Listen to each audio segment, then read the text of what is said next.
الله الرحمن الرحيم الحمد لله رب العالمين أشهد أن لا إله إلا الله وحده لا شريك له وأشهد أن سيدنا ومولانا محمدا عبده ورسوله أما بعد فأعوذ بالله من الشيطان الرجيم بسم الله الرحمن الرحيم ولا تنكحوا المشركات حتى يؤمن ولأمة مؤمنة خير من مشركة ولو أعجبتكم ولا تنكحوا المشركين حتى يؤمنوا ولعبد مؤمن خير من مشرك ولو أعجبكم أولئك يدعون إلى النار والله يدعو إلى الجنة والمغفرة بإذنه ويبين آياته للناس لعلهم يتذكرون صدق الله مولانا العلی العظیم۔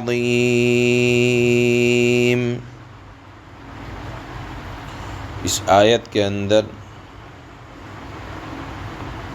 چند حکم بیان فرمائے گئے ہیں۔ یہ آیت اس وقت نازل ہوئی کہ پہلے مسلمان مرد کافر عورت سے یا کافر عورت مسلمان مرد سے عرب میں دستور تھا کہ شادی ہو جایا کرتی تھی، لیکن اس آیت کے نازل ہونے کے بعد یہ سلسلہ ختم ہو گیا۔ اس میں دو حکم بیان فرمائے گئے ہیں۔ پہلا حکم یہ ہے کہ مسلمان مرد کا نکاح کافر عورت سے نہ کیا جائے۔ اسی طرح دوسرا حکم یہ بیان فرمایا اللہ نے کہ اگر عورت مسلمان ہے تو اس کا نکاح کافر مرد سے نہ کیا جائے۔ در حقیقت یہ آیت نازل ہوئی ہے، ایک صحابی ہیں ابن ابی مرثد غنوی، ان کے سلسلے میں یہ آیت نازل ہوئی ہے۔ مدینہ منورہ سے اللہ کے نبی صلی اللہ علیہ وسلم نے ان کو کسی کام کے لیے مکہ مکرمہ بھیجا۔ وہاں ایک عورت تھی جو بڑی حسین و جمیل تھی، جس کا نام روایت میں عناقہ آتا ہے۔ زمانہ جاہلیت میں یعنی صحابی کے ایمان لانے سے پہلے وہ عورت ان پر فریفتہ تھی۔ صحابی ایمان لانے کے بعد مدینہ منورہ آ گئے۔ جب وہ کسی کام سے مکہ مکرمہ واپس آئے تو اس عورت نے یہ درخواست کی کہ تم مجھ سے شادی کر لو۔ صحابی رسول نے فرمایا کہ تم سے شادی کرنا یہ اللہ کے نبی کی اجازت پر ہوگا، میں اپنے سے یا ان سے پوچھے بغیر تم سے شادی نہیں کر سکتا۔ جب یہ صحابی مدینہ منورہ واپس ہوئے اور خدمت اقدس میں حاضر ہوئے اور حال کو عرض کیا تو اس پر یہ آیت نازل ہوئی جس میں حکم دیا گیا ہے وَلَا تَنْكِحُوا الْمُشْرِكَاتِ حَتَّى يُؤْمِنْ کہ مشرک عورتوں سے مسلمان نکاح نہ کریں جب تک کہ وہ اسلام کو قبول نہ کر لیں۔ اسی طرح ایک روایت اور آتی ہے، حضرت عبداللہ ابن عباس فرماتے ہیں کہ یہ آیت حضرت عبداللہ ابن رواحہ کے بارے میں نازل ہوئی جب انہوں نے اپنی ایک باندی کو تماچا رسید کر دیا۔ اس باندی نے اللہ کے نبی سے شکایت کی اور پھر حضرت عبداللہ ابن رواحہ کو اپنی غلطی کا احساس ہوا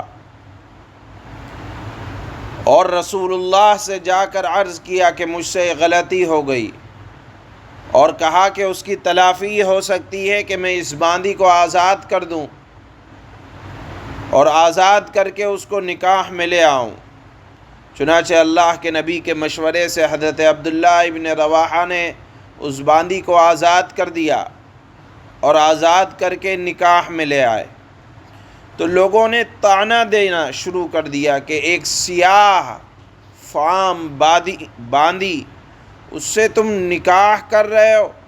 اس پر یہ آیت نازل ہوئی کہ وَلَأَمَةٌ مُؤْمِنَةٌ خَيْرٌ مِّن مُشْرِكَةٍ وَلَوْ أَعْجَبَتْكُمْ، کہ مؤمن اگر باندی بھی ہے، ادنا سے ادنا درجے کی ہے، تو خیر من مشرکہ، یہ مشرک چاہے کتنی ہی مشرکہ چاہے کتنی ہی حسین و جمیل کیوں نہ ہو، اللہ کی نگاہ میں یہ ادنا درجے کی باندی سے بھی بہتر ہے۔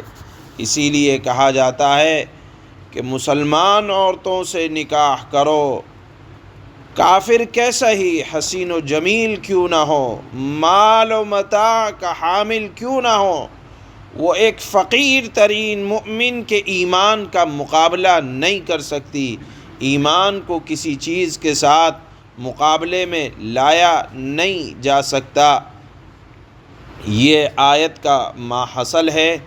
اللہ کے نبی نے فرمایا ہے کہ 4 چیزوں کی وجہ سے عورتوں سے نکاح کیا جاتا ہے: مال و متاع کے لیے، حسب نسب کے لیے، جمال کے لیے اور دین کے لیے۔ اللہ کے نبی نے فرمایا کہ تم عورتوں میں دینداری کو تلاش کرو، اور ایک حدیث میں آتا ہے کہ دنیا ساری کی ساری ایک سامان ہے، متاع ہے، اور دنیا کے متاع میں سب سے افضل اور بہترین چیز نیک بخت عورت ہے۔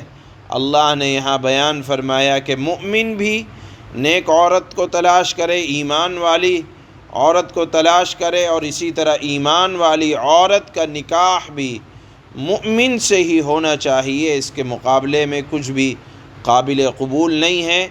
اس کے بعد اللہ نے فرمایا کہ اللہ تعالیٰ اسی طرح تمہارے لیے اپنے احکامات کو بیان کرتے ہیں تاکہ تم لوگ نصیحت حاصل کرو اور نصیحت پر عمل کرو۔ اللہ فرماتے ہیں وَلَا تَنكِحُوا الْمُشْرِكَاتِ حَتَّى يُؤْمِنْ، اور مشرک عورتوں سے اس وقت تک نکاح نہ کرو جب تک وہ ایمان نہ لے آئیں۔ وَلَأَمَةٌ مُؤْمِنَةٌ خَيْرٌ مِّن مُشْرِكَةٍ وَلَوْ أَعْجَبَتْكُمْ، اور یقیناً ایک ایمان والی باندی بھی کسی بھی مشرک عورت سے بہتر ہے، خواہ وہ مشرک کافر تمہیں کتنا ہی پسند کیوں نہ آ رہی ہو۔ وَلَا تُنكِحُوا الْمُشْرِكِينَ حَتَّى يُؤْمِنُوا، اور اپنی عورتوں کا نکاح مشرک مردوں سے نہ کراؤ جب تک کہ وہ مشرک مرد ایمان نہ لے آئیں۔ وَلَعَبْدٌ مُؤْمِنٌ خَيْرٌ مِّن مُشْرِكٍ وَلَوْ أَعْجَبَكُمْ، اور یقیناً ایک ادنا درجے کا مؤمن غلام بھی کسی بھی مشرک مرد سے بہتر ہے، خواہ وہ مشرک مرد تمہیں پسند ہی کیوں نہ آ رہا ہو۔ معلوم یہ ہوا کہ ساری دنیا کی مال و دولت مل کر بھی ایمان والے کا مقابلہ نہیں کر سکتی۔ اللہ کے ہاں ایمان کی بڑی قدر ہے۔ اولئک یدعون الی النار واللہ یدعو الی الجنۃ والمغفرۃ بإذنہ۔ اللہ نے وجہ بھی بیان فرمائی کہ اس لیے نہ کرو شادیاں غیروں میں کہ غیر ایمان والے یہ سب تم کو دوزخ کی طرف بلاتے ہیں، جبکہ اللہ اپنے حکم سے جنت اور مغفرت کی طرف بلاتا ہے۔ وَيُبَيِّنُ آيَاتِهِ لِلنَّاسِ لَعَلَّهُمْ يَتَذَكَّرُونَ، اور اللہ تعالیٰ اپنے احکامات لوگوں کے سامنے صاف صاف بیان کرتا ہے تاکہ لوگ نصیحت حاصل کریں، نصیحت کو قبول کریں۔ سبحان اللہ۔